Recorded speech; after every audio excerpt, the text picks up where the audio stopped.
as does this next fellow who tries to help people who are stuck. Art Delacruz is the Team Rubicon CEO. It's already been helping people post-Helene, some of the same people who are going to need the help right now gearing up for Milton. Art, very good to have you. What can you tell us?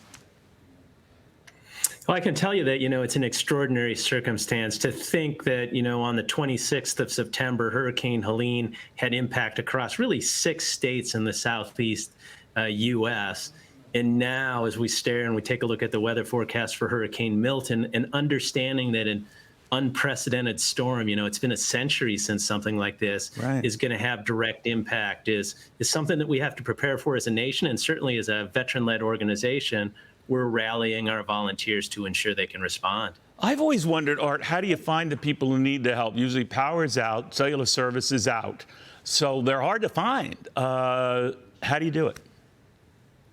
Yeah, it's one of those things where we work very, very closely in coordination, with the people that are on the ground. The previous interview mentioned the National Guard. And our volunteers, we ensure that they're going to the places that need the help. And these volunteers are answering the call, from across the country. They're setting down what they're doing and using their skills and experience and previous military training to help people on their worst day.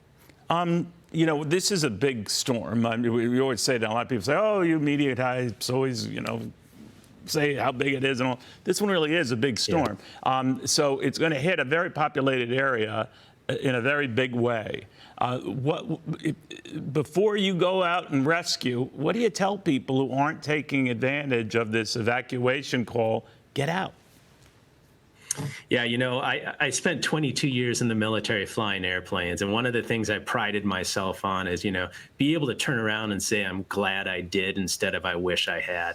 And when they use words like catastrophic, and when they use words like unsurvivable, and all of these other things that have piled up around not just the storm, but the conditions that have preceded it, I think this is a life or death situation. So I'd encourage anybody who's listening, they still have time, heed the warnings, listen to the evacuation, and put yourself in a situation that's survivable. But even for the rescuers, there's great danger, right? I mean, where do you target and what zone do you target? It's one thing when, let's say you have a home, it's on the beach, or versus a condo on the beach, but it's a high rise. Who's deemed the greater risk? Yeah, I think that's, anybody inside of that surge zone. 15 feet is a significant amount of water. This storm is going to continue to wobble north and south.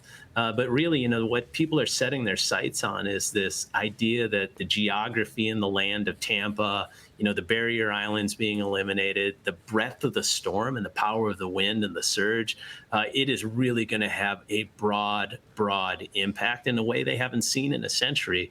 So across the board, I think for the first responders, this is a daunting challenge. And like anything like this, they'll begin to, take a look at the information.